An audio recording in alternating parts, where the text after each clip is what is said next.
प्रदेश में नर्मदा नदी या नदियों से रेत का अवैध उत्खनन रोकने में सरकार या प्रशासन ने भले ही लाख दावे किए, लेकिन जमीनी हकीकत यही है कि आज भी धड़ल्ले से रेत का अवैध उत्खनन किया जा रहा है। वहीं आज भी रेत का अवैध उत्खनन का कारोबार जारी है, जिसको लेकर मेधा पाटकर ने इस मामले में प्रशासन पर आरोप लगाते कहा कि प्रशासन की लापरवाही के चलते आज भी रेत का अवैध कारोबार जारी है। इतना ही नहीं, उन्होंने कहा कि रेत के उत्खनन के चलते नर्मदा में पानी की कमी आई है। जहां एक ओर सरदार सरोवर बांध की ऊंचाई भले ही बढ़ गई, लेकिन नर्मदा का जल कम हो रहा है। मेधा ने कहा कि बड़े बांधों का रेगुलेशन एवं मॉनिटरिंग उचित ढंग से नहीं हो रही है।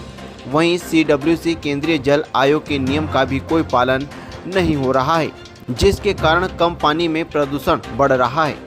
मेधा ने दावा किया कि प्रदूषण नियंत्रण मंडल की रिपोर्ट बताती है कि प्रतिदिन जहरीला पानी नर्मदा में शामिल हो रहा है, जिससे नर्मदा में फैक्ट्री, इंडस्ट्री सभी का पानी शामिल हो रहा है। साथ ही ये भी कहा कि जैविक खेती के लिए नर्मदा के पानी से सिंचाई करने वाले किसानों को जैविक खेती का सर्टिफिकेट नहीं मिलता है। इससे अंदाजा लगाया जा सकता है कि नर्मदा का पानी कितना उपयोगी है। हालांकि इस मामले में कलेक्टर शिवराज सिंह वर्मा से जब बात की गई तो उन्होंने साफ कर दिया कि मेधा पाटकर क्या कहती है वह अलग बात है, लेकिन हमारे संज्ञान में जब भी अवैध रेत का मामला सामने आया कार्रवाई की है और लगातार कर रही हैं। रही नर्मदा के जल का अनुपयोगी होना, इसकी उनके पास कोई जानकारी फिलहाल में नहीं है। बड़वानी से लोकेश दावदे की रिपोर्ट।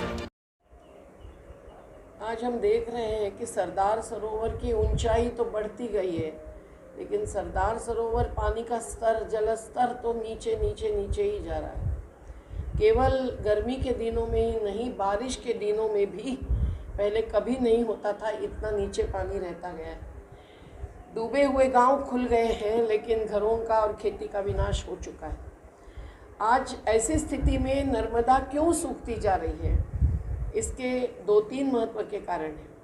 पहला कारण है अवैध रेत खनन, जिसके कारण यमुना भी सूखी है और नर्मदा भी सूखेगी ही, सूख चुकी है आधी अधूरी।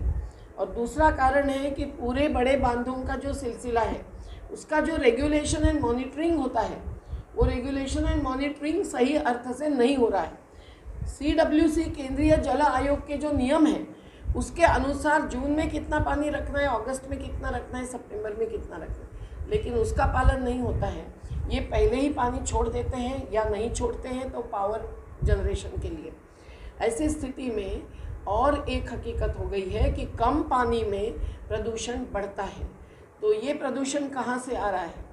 एक तो शहर के STP सुएज ट्रीटमेंट प्लांट नहीं लगे हैं, इसीलिए प्रदूषण नियंत्रण मंडल का ही रिपोर्ट बताता है कि 150 दशलक्ष लीटर प्रतिदिन ऐसा पानी जो जहरीला बनाता है नर्मदा को, वो नर्मदा में बहता रहा है, जिसमें शहर की गंदगी है और जिसमें पेस्टिसाइड्स, द्रव्य और फर्टिलाइजर्स पर आधारित खेती का पानी भी है। लेकिन तीसरी हकीकत बहुत ही भयंकर है।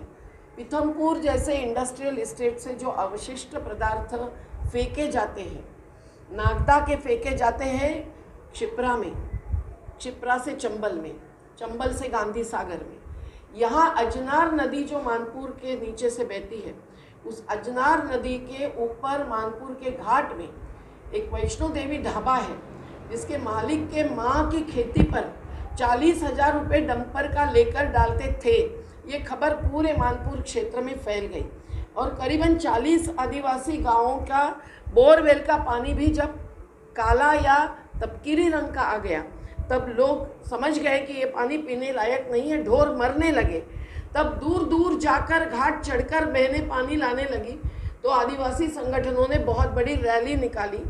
मैंने अजनार के पानी का टेस्ट करवाया, तो अजनार का पानी जो अजनार से कारम और कारम से नर्मदा में बहता गया, इसके कारण नर्मदा घाटी के किनारे के भी कुछ गांव में बोरवेल से काला पानी आया। वो पानी पीने लायक नहीं है, यही टेस्ट का रिपोर्ट आया। आज नर्मदा का पानी की टेस्ट भी बदली है। और तो और जो भोपाल से अधिकारी आए यहाँ और जैविक खेती करने वाले हमारे किसानों को सर्टिफिकेट देने के लिए जांच करने लगे। उन्होंने साफ कहा कि अगर आप नर्मदा के पानी से सिंचाई कर रहे हो तो आपको जैविक खेती का सर्टिफिकेट नहीं मिलेगा, क्योंकि पानी ही जैविक नहीं रहा। हमारा सवाल है कि अगर खेती के सिंचन के लिए नर्मदा का पानी इस्तेमाल नहीं कर सकते तो गांव और शहर वासी ये पानी पी रहे हैं, इसको कौन देखेगा। आज नर्मदा का अवैध रेत खनन जिस पर रोक है, हमारे हाथ में, हमने ही चलाई हुई केस में 6/5/2015 की ऑर्डर है मध्य प्रदेश हाईकोर्ट की, और 30 मई 2017 की ऑर्डर है एनजीटी भोपाल की, लेकिन उनका पूरा अवमानना हो रही है। कोर्ट की अवमानना यानी अपराध है। और अभी अभी जबलपुर के हाईकोर्ट ने सीहोर के रेत खनन पर जो आदेश दिया है उसमें जिलाधिकारी को सबसे जिम्मेदार पहले नंबर का माना गया है, लेकिन बड़वानी धार जिलाधिकारियों को बहुत सारे खत लिखकर पूरा ब्यौरा देकर कि गोई नदी में क्या चल रहा है, खेड़ी पिपलूद में क्या चल रहा है, छोटा बड़दा में अभी तक चल रहा था, एक एक जगह पर क्या चल रहा है ये दिखाने के बावजूद कोई कार्रवाई नहीं होती। और एक आध दिन अगर कार्रवाई हुई तो आपके जैसे मीडिया कर्मियों के कारण होती है, लेकिन उसके दूसरे दिन फिर से वही चालू रहता है। तो सभी अवैधता है और अमानवीयता इससे निष्पन्न हो रही है। मैं उस पर तो कुछ नहीं कहना चाहूँगा, मेरे को पटेल जी ने क्या कहा है, लेकिन जहाँ तक है कि अवैध उत्खनन की जो जब भी कोई जानकारी मिलती है तो हमारे द्वारा लगातार सख्त कार्रवाई की जाती रही है। जहाँ तक पीने के पानी की बात है कि पीने के पानी रहा है या नहीं रहा है, तो इस संबंध हमारा पीएचई विभाग समय समय परीक्षण करता रहता है, और अभी तक हमको ऐसी कहीं से शिकायत प्राप्त नहीं हुई है कि इसका नर्मदा का जल पीने योग्य नहीं है।